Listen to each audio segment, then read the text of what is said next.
আপনার সারা পালস দেখার কিচ্ছু নাই। পালস নাই মানে পালস না, আপনি পালস নাই বলেই তো সব আগে সিপিআর দিতে বসছেন। আপনার কথা বুঝতে পারছি কি? সিপিআর দেওয়ার রোগীকে আপনি আবার পালস নাই মানে পালস দেখতে বসেন, this is such a same. কথা ঠিক কিনা? এখানে যদি একটা নর্মাল পালস দেখেন, এই পালসটাকে বলে পালসলেস ইলেকট্রিক্যাল অ্যাক্টিভিটি। কথা বুঝতে পারলাম কি? জিনিসটা ব্যাপারটা অনেকটা এরকম, এইখানে যে পালসটার যে ইলেকট্রিক্যাল অ্যাক্টিভিটিটা দেখতেছেন, এই ইলেকট্রিক্যাল অ্যাক্টিভিটি হার্টে জেনারেটেড হচ্ছে, যেটা এই লিডগুলা চমৎকারভাবে পিক করতে পারতেছে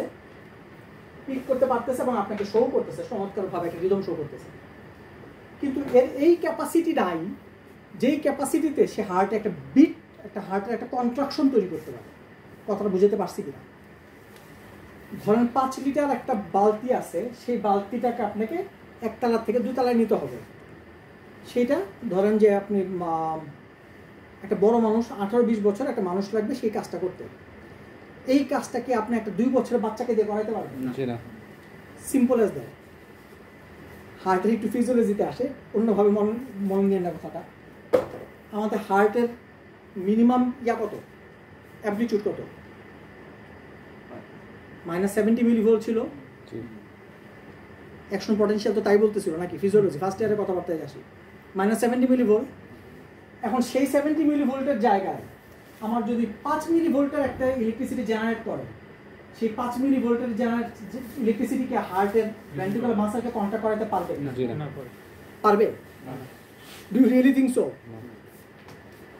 আমার এই ইলেকট্রোডগুলা কি 5 মিলিভোল্ট আর 70 মিলিভোল্ট না 700 মিলিভোল্ট দেখে চিনে?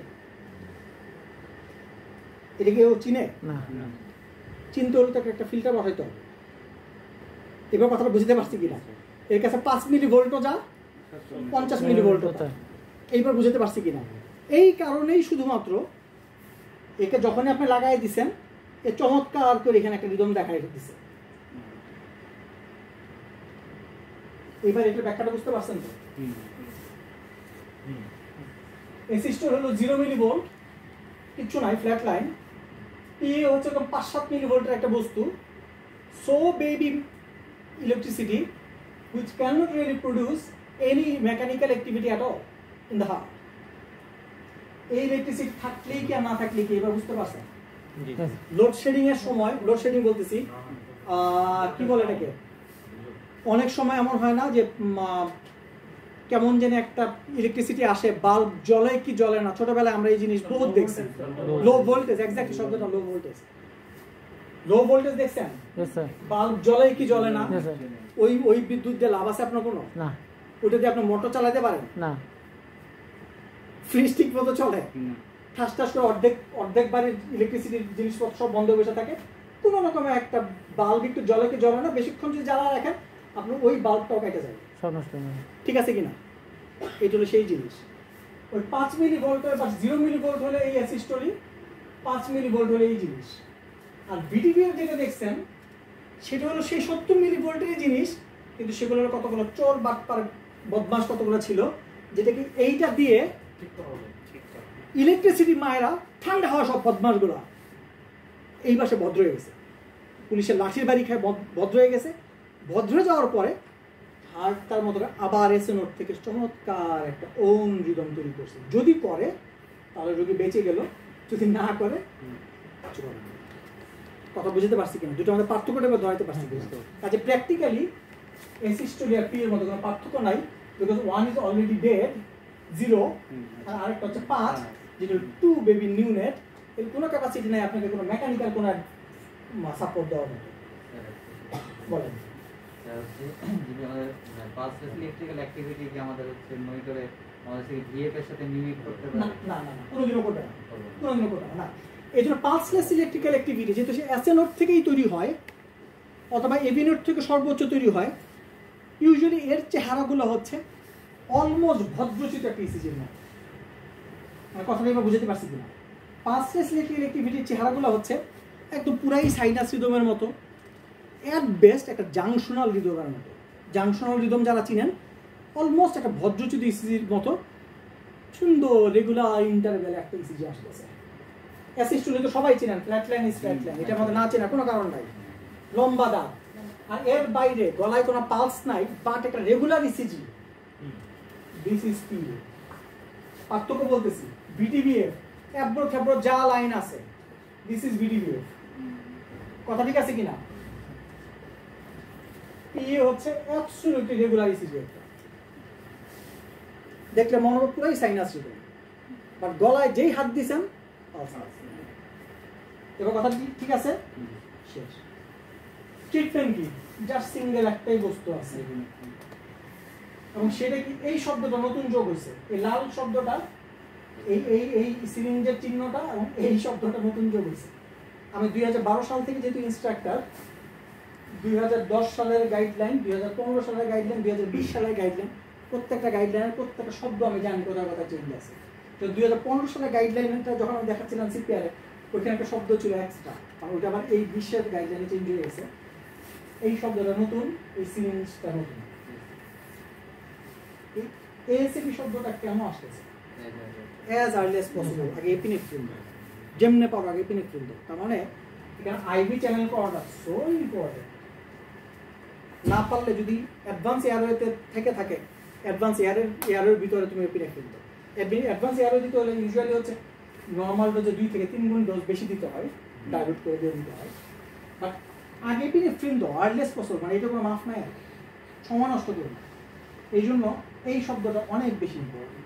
এই পাশে যেমন হচ্ছে শপের কোনো বিকল্প নাই, এপিনেফ্রিন, আইভি অ্যাক্সেস এগুলোর কোনো প্রায়োরিটি নাই। আগে হলো শপ, দেখছো মানে একটা শপ দাও, বুঝতে পারছি। এই পাশে যেই মাত্র অ্যাসিস্ট্যান্ট দেখছো আগে এপিনেফ্রিন দেওয়া শুরু করো, তুমি সময় নষ্ট করো না। কথা ঠিক আছে? এপিনেফ্রিন দেন, এপিনেফ্রিন দেওয়ার একটা নিয়ম আছে। নিয়মটা কেমন বলতেছেন? এভরি 3 to 5 মিনিটস ইন্টারভ্যালে দেন। যখন আপনি অ্যাডভান্স এসিএলএস এ চলে আসলেন, প্রতি 2 মিনিট পর পরে পেশেন্টের পালস চেক করতে হয় এবং রিদম চেক করতে হয়। রিদম মানে হলো পেশেন্টের ইলেকট্রিক্যাল অ্যাক্টিভিটিটা চেক করতে হয়। তার মানে প্রতি 2 মিনিট পর পরে আপনি পজ দেন, সিপিআর বন্ধ করো, 2 মিনিট হয়ে গেছে, ঘড়ি ধরে ধরে কিন্তু 2 মিনিট হয়ে গেছে, 3টার সময় শুরু করছিলাম, 3:02 বাজে স্টপ, পালস দেখবো, রিদম দেখবো। ইংল্যান্ডের দেখে দুই জায়গায় পালস দেখে, একটা হচ্ছে গলায় পালস, আর একটা হচ্ছে femoral pulse, 2 point pulse check করা শব্দটা, আর হচ্ছে রিদম দেখে। আমরা আমেরিকানরা এক জায়গাতেই দেখে, ক্যারোটিড দেখে, আর হলো রিদম দেখে। পালস চেক, রিদম চেক, শব্দটা দেখেন, মানে কীভাবে কথাটা বলে, পালস চেক, রিদম চেক। এইখানে রিদম দেখতেছেন, গলায় পালস নাই, ব্যাপারটা কি? Pulse resistive activity. স্পন্টিনিয়াসলি বলতে হবে, খুব ফ্লুয়েন্টলি বলতে হবে। ট্রিটমেন্টে একটাই আছে, তাই না? প্রথম সাইকেল গেল, দ্বিতীয় সাইকেলে একই ঘটনাই ঘটতেছে। আপনি এপিনেফ্রিনটা এই জন্য দেখেন যে 3 থেকে 5 মিনিট ইন্টারভেলে দেওয়ার বলতেছে, আপনি 4 মিনিট পরে পরে টার্গেট করেন। কতক্ষণ পরে পরে? 4 মিনিট পরে পরে। তাতে করে আপনি এই টার্গেটটা ফুলফিল হবে 3 থেকে 5 মিনিট ইন্টারভেল। আর 2, যখন আপনি এই পেশেন্টটাকে পালস চেক করতেছেন, পেশেন্টটা সিপিআর দেওয়া তখন বন্ধ না, তখন রোগীটা কি কোনো নাড়াচাড়া আছে, তখন আপনার ওষুধগুলো দিতে সবচেয়ে ফ্যান্টাস্টিক টাইম না? রোগী নড়তেছে না, কাম অ্যান্ড কোয়াইট, ওই সময় আপনি এপিনেফ্রিনটা দেন, তাহলে আপনি শান্তি মতো দিতে পারবেন। ওষুধ দিতে যায় নড়াচড়া, আপনি সিপিআর দিচ্ছেন, রোগী লাফান জাপান করতেছে, হাত টাত নড়তেছে, তখন যদি আপনি ওষুধ দিতে নেন, তখন যে আপনি ক্যানোটা ছুটায় ফেলাবেন, ডিসলজ করে ফেলাবেন, that is each and every chance যে আপনি you are really dislodging the ক্যানোটা, ইজন্ট ইট? ঠিক কি না? 4 মিনিট সময়টা বেছে নেন। ওই পজটা হচ্ছে যে কোনো প্রসিডিউর করার জন্য সবচেয়ে পারফেক্ট, যে কোনো ইন্টারভেনশন করার জন্য সবচেয়ে পারফেক্ট। ইন্টিউবেশন করেন, ওই 10 সেকেন্ড সময়টা বেছে নেন। ক্যানোলা করবেন, ওই 10 সেকেন্ড সময়টা বেছে নেন। কিন্তু ওষুধ দেবেন, ওই 10 সেকেন্ড সময়টা বেছে নেন। কথা বুঝতে পারছি কিনা? এই জন্য এই এপিনেফ্রিন দেওয়ার জন্য ওই 4 মিনিট সময়টা মাঝামাঝি সময়টা বেছে নেন, তাতে আপনি শান্তি মতো কাজগুলো করতে পারবেন। কথা ঠিক আছে? ওষুধটা দেওয়ার পরে 20 ml করে ফ্লাশ দিতে হয়। কতটুকু ফ্লাশ? 20 ml করে ফ্লাশ দিতে হয়। মেক শিওর যে ওষুধটা যাতে প্রপারলি হার্ট পর্যন্ত পৌঁছায়। জাস্ট খালি ওই গোলাসটা দিয়ে ওই অর্ধেকটা ওষুধ আপনার চ্যানেলের মধ্যে থেকে গেল, এরকম যাতে না হয়। ঠিক আছে কিনা? আর কন্টিনিউয়াস একটা ফ্লুইড রান করাইতে হয় পেশেন্টের, একটা 500 ml বা 1000 ml একটা ফ্লুইড রান করাতে হবে। ওকে, অ্যাডভান্স ইয়ারওয়ে, যখনই আপনার পেশেন্ট হলো এই নন শকেবল রিদমে পড়ছে তখন অ্যাডভান্স ইয়ারওয়েটা খুব আর্লিয়েস্ট পসিবল এপিনেফ্রিন দিলেন, আপনি অ্যাক্সেসটা ওপেন করলেন, অ্যাডভান্স ইয়ারওয়েটা চিন্তা করে ফেলেন। অ্যাডভান্স ইয়ারওয়েটা তুই কি আইজেন আনছিলি আনস নাই? আচ্ছা, অ্যাডভান্স ইয়ারওয়ে হচ্ছে সুপার গ্লোটিক ইয়ারওয়ে ইজ ফাইন। এলএমএ আনছো? এলএমএ তো এটা দেখতেছি। আর কোনটা আনছো? ওকে, ইন্টিগ্রেশন। আচ্ছা, LMA is a very good one, যে যেটা পছন্দ করে। আপনারা আম্বু করা শুরু করলেন, নেক্সট হচ্ছে হলো এলএমএটা হচ্ছে ভালো চয়েস। এলএমএ ইয়ার ক্ষেত্রে কি জানি বলে এসিএলএস এর ক্ষেত্রে অ্যাজ গুড অ্যাজ ইনকিউবেশন। যদি মনে হচ্ছে যে না ইনকিউবেশন করতে আমার সময় লাগতেছে বা কিছু, supraglottic airway is absolutely perfect, অনেক ইজি টু ইউজ। যদি মনে করেন যে না আমার এলএমএ দিয়ে কাজ হচ্ছে না, আমি চেস্ট রাইজ করাইতে পারতেছি না, ইন দ্যাট কেস অনলি আপনি ডেফিনেটলি এলএমএতে যান। আদারওয়াইজ এলএমএ দিয়ে যদি আপনি কাজ করাইতে পারেন সেক্ষেত্রে আপনি ইনকিউবেশনের ঝাঁকিতে না গেলেই ভালো করবেন।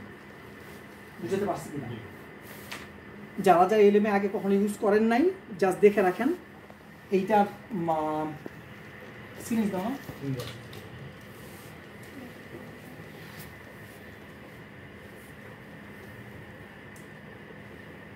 এরকম ডিপ ফ্ল্যাটের অবস্থায় থাকে এই কাফটা। এখান থেকে বাতাস বের করে নিলেন, এই জায়গার মধ্যে জেল লাগান, জাস্ট যেভাবে করে আসে ওইটার মধ্যে ঢুকানো ইজিয়ার হবে। ওইটা ইয়ারওয়ে এনিথিং আমাদের এইটা দেখানো শেষ আপনার কাছে করি।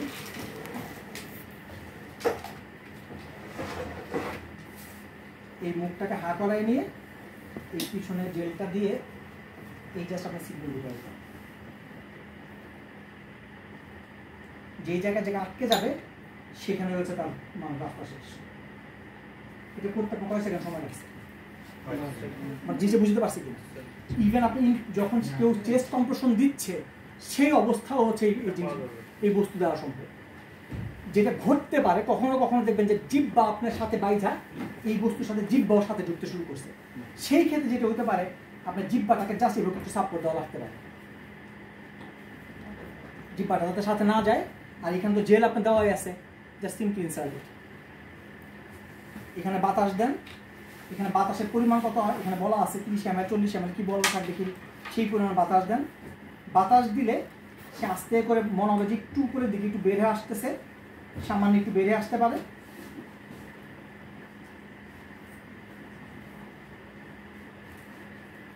বাতাসটা ওই পরিমাণ মতো দিয়ে দেন, দিয়ে এর সাথে আম্বুটা কানেক্ট করে দেবেন।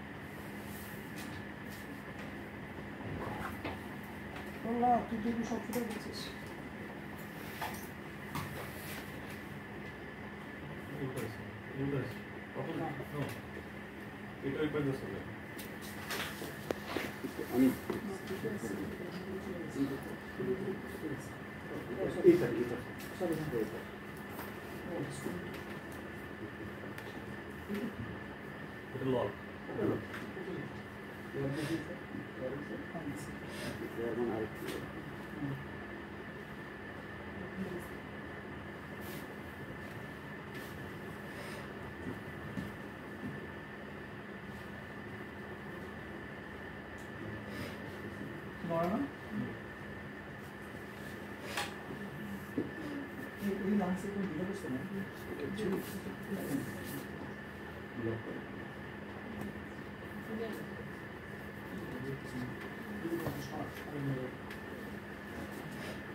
এটা হচ্ছে এই পরিমাণ ইজি টু ইউজ।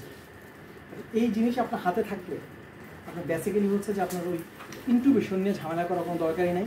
1 2 এইটা হচ্ছে রিইউজেবল জিনিস।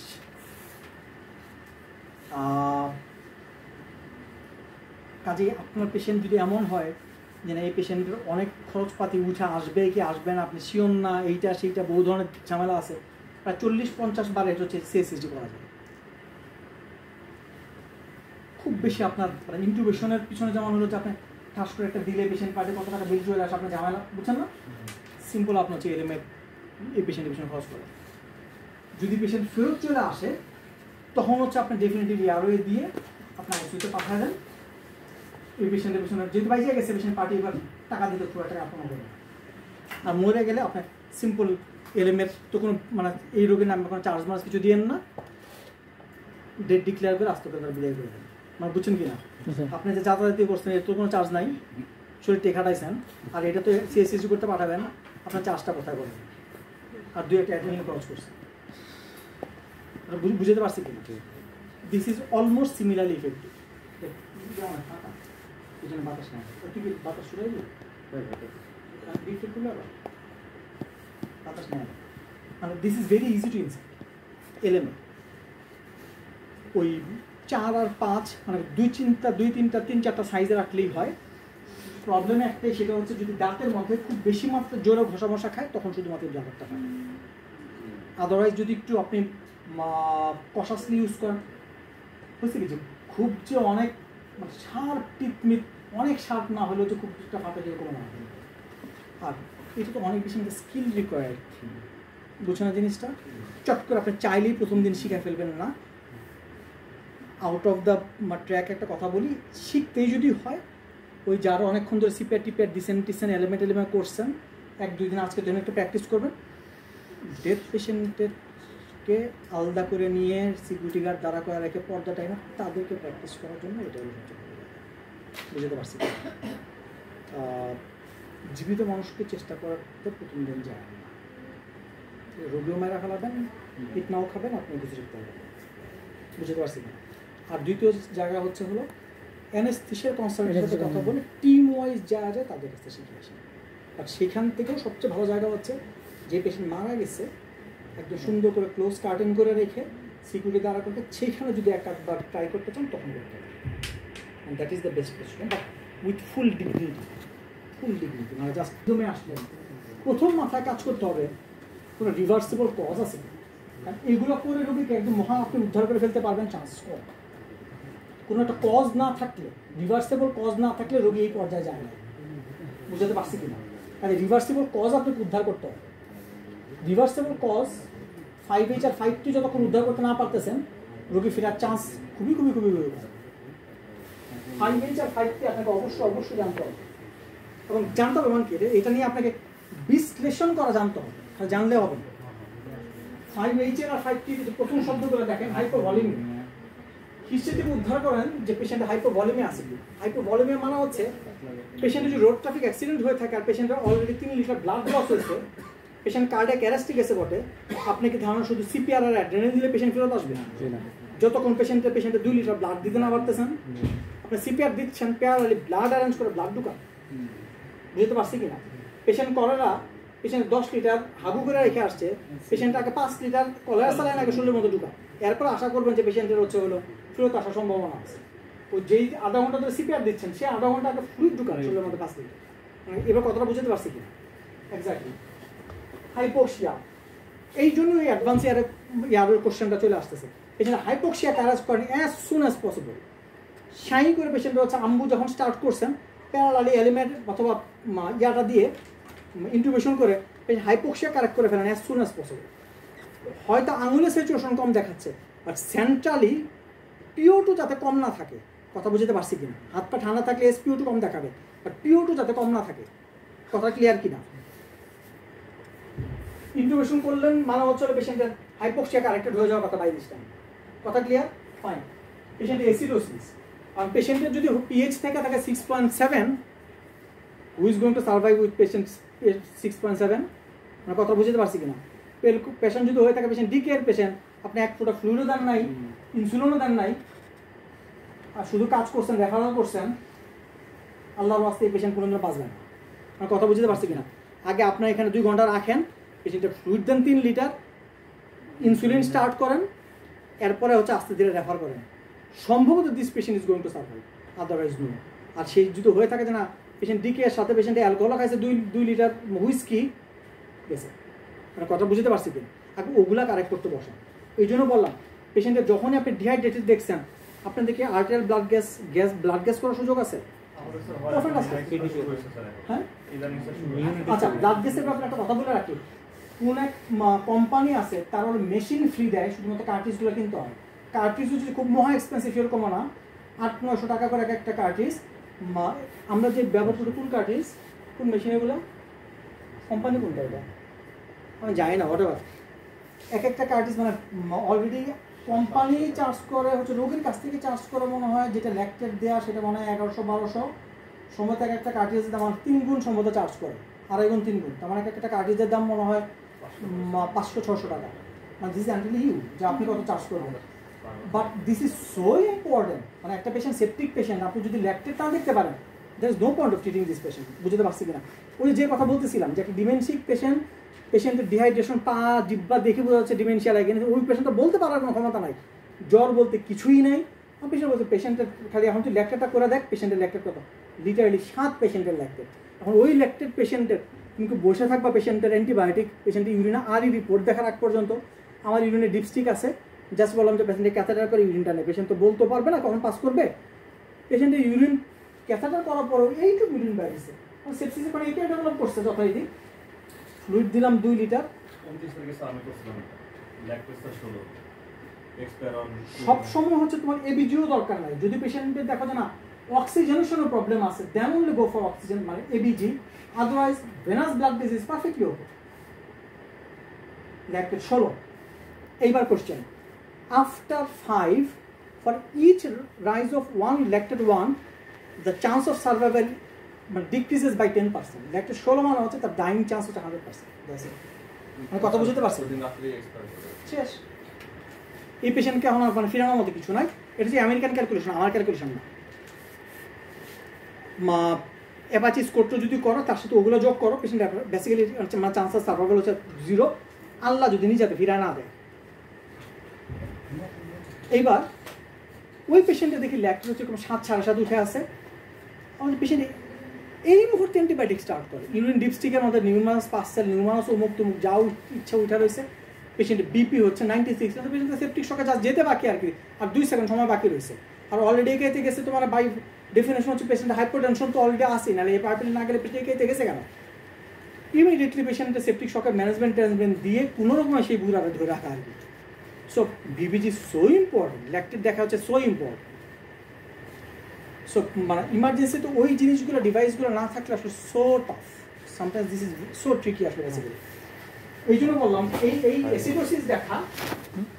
এখন রেসপিরেটরি অ্যাসিডোসিস হতে পারে, এখন তোমার সিওপিডি পেশেন্ট যাকে তোমার কার্বন আছে রিটেইনার অলরেডি 70 উঠে বসে রয়েছে, তাকে তুমি দেখলা হ্যাঁ পেশেন্টের পিএস ইয়া তো হচ্ছে পালস অক্সিমিটিতে স্যাচুরেশন 85%, তুমি এক গাদা অক্সিজেন দিয়ে রাখলা আমার এই বিখ্যাত মাস্ক দিয়া, কিছুক্ষণ পর দেখলা পেশেন্ট আগে যাও তো কথা বলতে, এবার তো পেশেন্ট ফুললি ড্রাউজি।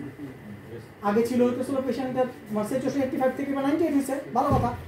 আগে কার্বন অক্সাইড ছিল 65, এবার আয়াপ্টোজেনিক্যালি আমাদের নিজস্ব বাহাদুরিতে কার্বন অক্সাইড এবার 85। আগে যাও কথা বলতো ভালো, এবার পেশেন্ট ফুললি আনকনশিয়াস, কারণ কার্বন অক্সাইড নাইট্রোলিসিস ডেভেলপ করছে আমাদের ক্যাডামিতে, ফুললি আয়াপ্টোজেনিক। বুঝতে পারছি কিনা? যদি ইংল্যান্ড আমেরিকা হইতো অ্যাবসলিউটলি সিওর এই ডাক্তারের রেজিস্ট্রেশন বাতিল করে, বুঝতে পারছি কিনা? কাজে এপিজি না দেখা কোনো অবস্থাতে এই পেশেন্টগুলোতে গাদা গাদা অক্সিজেন দেওয়ার কোনো কারণই নাই। Be very cautious about those patients. সেই ক্ষেত্রে যেটা করতে হবে খুব কশাসলি, সিস্টার অক্সিজেন 1 ফুটা বাড়ায় না। 92 বুড়া পেশেন্ট আগে দেখতে দেন, কশাস থাকেন। 92 ইজ গুড না, অক্সিজেন বাড়ায় না, 2 লিটারই থাকুক। 92 আছে, 92তেই রাখেন। যেই অক্সিজেন দিতে যাবেন আপনি জানেন না সে কার্বন ডাইঅক্সাইড রিটেইনার কিনা, ঠাস করে কার্বন ডাইঅক্সাইড বাইরে হবে 85, লাগবে আধা ঘন্টা সময় লাগবে কার্বন ডাইঅক্সাইড বাড়তে। এবং আগে যাও কথা বলতে একটু বলে দেবেন যে মুখে দুলতেছে, দিচ্ছেন কিন্তু পেশেন্টের কার্বন ডাইঅক্সাইড বাই করা অসম্ভব ডিফিকাল্ট আছে। আইদার হচ্ছে ইনটিউবেশন অথবা হচ্ছে বাইপেপ তো বেশিরভাগ সময় বাইরে চায় না, করতে পারবেন ইনটিউবেশন দিলে না পেশেন্টের বাড়ানো যায়। আর কার্বন ডাইঅক্সাইড সিওপিডি পেশেন্টের কার্বন ডাইঅক্সাইড বাই করা হেলথ ডিপেন্ডেন্সি গ্রো করে। Hyperkalaemia important. সিকেডির পেশেন্ট খুব মনের সুখে ডাবের পানি খাই আসছে, ডায়রিয়া হয়েছিল ডাবের পানি খাইছে, ইউটে হয়েছিল সাইডটাকে দিচ্ছেন আপনি তারা খাইতে।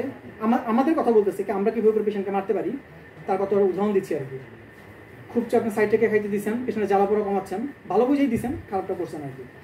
ডায়রিয়া হয়েছিল ডাবের পানি খাইতে দিচ্ছেন, 2 দিন পর আসছে পটাশিয়াম 7.5, বুঝানো নাই পেশেন্টের ব্র্যাডিকার্ডিয়া চলতেছে, মাথা ঘোরা ব্র্যাডিকার্ডিয়া। এইবার আপনি এবিজি ছাড়া কীভাবে করে দেখবেন আপনার, কারণ পটাশিয়াম করতে পাঠাইলে ল্যাবে থেকে 3 ঘন্টা 4 ঘন্টা পর আপনি রিপোর্ট দিবে। আপনি ডাকতেছেন কার্ডিওলজিরে, আসলে কাহিনী কিন্তু সমস্ত নেফ্রোলজি। বুঝতে পারছি কি? যদি হয়ে থাকে পটাশিয়াম 9-এর কাছাকাছি, কার্ডিয়াক অ্যারেস্টে যায় থাকে, আপনি যতক্ষণ পর্যন্ত ওরে যথেষ্ট পরিমাণ ক্যালসিয়াম গ্লুকোনের ইনসুলিন ডেক্সট্রোজ না দিচ্ছেন, কোষবিহীন কালো ওই পেশেন্ট ফিরবে না। বুঝতে পারছি কিনা? শুধু সিপিআর এটা কাজ না। আমরা বহুবার পাইছি পেশেন্টকে অলমোস্ট নিয়ার অ্যারেস্ট। কী ঘটে হাইপার ক্যালেমিয়াতে চেঞ্জগুলো বলি। প্রথমে স্টার্ট হয় পিওএফটা, প্রথমে চলে আসে, এরপর কমপ্লেক্সগুলো একটু ব্রড হয়। আচ্ছা, একদম ইনিশিয়ালি হয় হাইপার ক্যালেমিক, টিগুলো টেন্টেড হয়, লম্বা লম্বা খাড়া টি হয় কতগুলো। এর পরবর্তী হয় পিওএফটা গায়েব হয়, এরপরে কিউআরএস কমপ্লেক্সগুলো ব্রড হয়, এরপর তাকে দেখবেন শুধু কিউআরএস কমপ্লেক্সগুলো এরকম দেখা যায়। সাইনোভ ফেনোমেনা হচ্ছে শুধুমাত্র এরকম কতগুলো কিউআরএস আছে একটু বেকাচারা, ওই অনেকটা বিএফ এর বিটির মতো চেহারা, এরপর ভিএফ এর মতো চেহারা, তারপর নিয়ারলি অ্যারেস্টের মতো। ওই সময় যখন নিয়ারলি অ্যারেস্টের মতো সেরকম একটা পেশেন্টের চেহারা তাকায় দেখি কী ব্যাপার, পটাশিয়াম 9-এর কাছাকাছি দেখতেছি, অলমোস্ট গন ভাব। আমাদের ট্রান্সক্রিপ্টিনাল স্পেসিং অ্যারেঞ্জ কর, যে ট্রান্সক্রিপ্টিং এখন এটা দেওয়া লাগবে, কিছু করার নাই। দ্রুত বেগে হচ্ছে ইনসুলিন ডেক্সট্রোজ দিতে আল্লাহ মাফ করা একটু উঠে আসতে সামনে। ডায়াবেটিস স্টার্ট করে বিপিও ড্রপ করে গেছে, এর মধ্যে জ্বর হয়েছিল severe acidosis on top of it, যেটা হাইপারক্যালেমিক ইয়ার পেশেন্ট, সিকিডি পেশেন্ট, দুটো মিলে একটা জ্বর হয়েছিল। হাইপারথার্মিয়া বাংলাদেশের জন্য not a problem at all, যদি না শীতের দিনে পানিতে দিবা না থাকে, বাট ইন্ডিয়ান আমেরিকার জন্য যথেষ্ট প্রবলেম হচ্ছে। টেনশন নিউমোথরাক্স, ওই যেটা বলছিলাম সকালবেলা, যদি সাসপিশন লাগে ফুটান, আর এক্সরে যদি রেডিওলজিটা করায় ফেলতে পারেন করেন, বাট আল্লাহর ওয়াস্তে ওইটা রিপোর্ট করানোর জন্য কোনো রেডিওগ্রাফার যাতে কোনো রেডিওলজিস্ট যাতে তার পিছনে দৌড়াতে না হয়, ঠিক আছে কিনা? লাংসের মধ্যে অবশ্যই 2-1টা সাদা দাগ থাকতেই হবে, কারণ তো আমাদের লাংয়ের মধ্যে কিছু ভাস্কুলার মার্কিং থাকতেই হবে। ভাস্কুলার মার্কিং নাই মানে হচ্ছে ওই জায়গার মধ্যে সব বাতাসই জন্মাইছে, ওটা আমাদের দ্বিতীয় কিছু নয়। কথা ক্লিয়ার কিনা? That's it. Cardiac component difficult to diagnose, but still যখনই বললাম আপনার হচ্ছে হাইপোটেনশন ডেভেলপ করছে, জেবিপি একটু উঠে আছে, হার্ট সাউন্ডটা নিজের হার্ট সাউন্ড দরকার বলতে শুনে নেন, রোগীর হার্টে বল, নিজে রোগীর heart, this is way to learn. মনে হচ্ছে যে না রোগীর হার্টটা খুব ভালো শুনতেছি না, সাথে কার্ডিওলজিস্টই আসুক, অথবা সেম কাজ কিন্তু ইয়েও করতে পারে, সনোলজিস্টও করতে পারে। আবার বুকের উপরে বসান্ত প্রোবটা সেও দেখে বলতে পারে হ্যাঁ এটা মানে জমছে।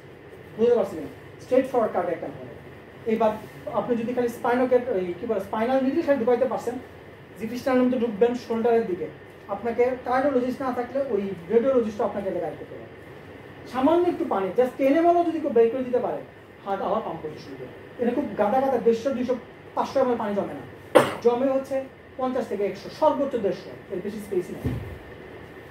টক্সিন সব তো যাচ্ছে, তাই টক্সিনের মতো অন্যতম হচ্ছে বাংলাদেশের পার্সপেক্টে এমিটিভ টাইলিন, জঘন্যাক বস্তু। বুঝতে পারছি কিনা?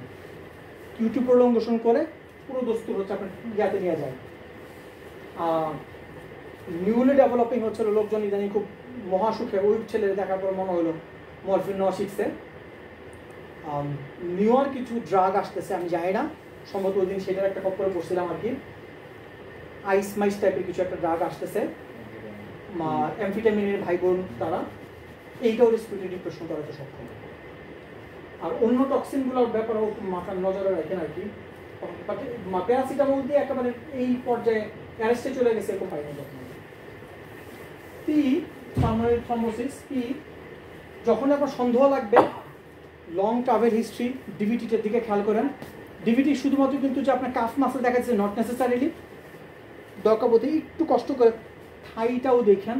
অ্যাভাবলি ডিভিটিও যে খুব আনকমন সেরকম না, আমাদের এই এরিয়াগুলোতে একটু কম, বাট ওয়েস্টার্ন ওয়ার্ল্ডে একটু কমন। করোনারি থ্রম্বোসিস, এখন coronary syndrome common, genuinely common. কোনো পেশেন্টকে যে আইসা বলতেছে গ্যাস উঠে গেছে বুকের মধ্যে, জাস্ট স্ট্রেট মুখের উপরে রিফিউজ, আল্লাহর ওয়াস্তে আল্লাহ কেন পর্দা দিছে পেটের বুকের মাঝখানে ডায়াফ্রাম নামক এক বস্তু, কোনো গ্যাস কুন্দুর বুকের মোটর না, প্লিজ এসব রাবিশ কথাবার্তা বললেন না। ইসিজিটা করতে দেন, তখন এটা পাঠিয়ে দেন, দেখি কী করতেছে। মুখের মধ্যে সাদা অ্যান্টাসিড লাগায় নিয়ে আসছে 95% ক্ষেত্রে ইনফ্লুয়েন্স নাই, আমাদের এক্সপিরিয়েন্সের কথা বললাম, দ্যাটস ইট। ঠিক আছে তাহলে এখন রিভার্সিবল কজগুলা অ্যাডিকুয়েটলি ডিসকাস করতে পারতেছেন, এটা কিন্তু অসম্ভব জরুরি। ঠিক আছে কিনা? হাইপোভ্যালেমিয়ার ক্ষেত্রে প্রেগনেন্সি রিলেটেড কোনো কথাবার্তা বললাম না। ইয়াং মেয়ে ফিমেল ফার্টিলিটি এইজের গ্রুপের মধ্যে আছে, অ্যাক্টিভ প্রেগনেন্সি, রাপচার, অমুক তমুক তমুক, খুব পড়াভাবে মাথায় নিয়ে ইয়াং মেয়ে ঠাস করে কার্ডিয়াক অ্যারেস্টে চলে গেছে, একদম খুব স্পষ্টভাবে এইটা মাথায় নিয়ে টক্সিনের কথা মাথায় নিয়ে, কথা বুঝতে পারছি কিনা? এই দুটো কথা কোনো ভুলে যায় না, নাহলে এই বয়সে মা ডেফিনেটলি এই জিনিস না। ঠিক আছে কিনা?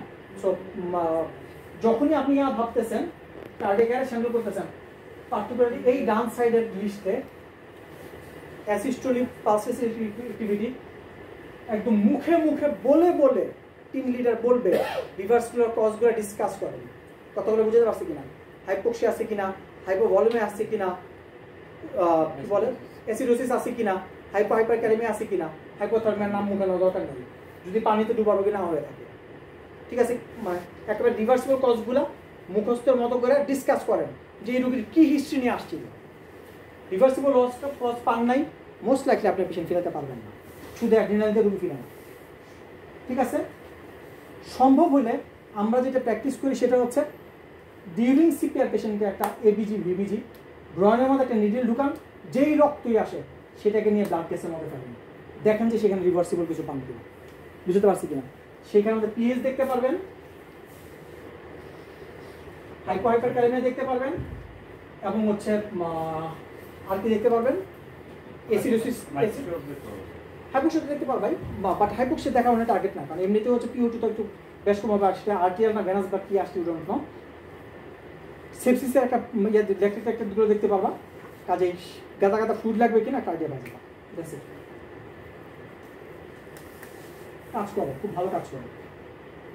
ঠিক আছে, তাহলে এবার ইয়ারোয়েতে হচ্ছে হলো যে যে করতে চান ইন্টুবেশনটা একটু দেখতে চাইলে, অথবা এইটা কীভাবে ইনসার্ট করতে হয় একটু দেখেন এসে।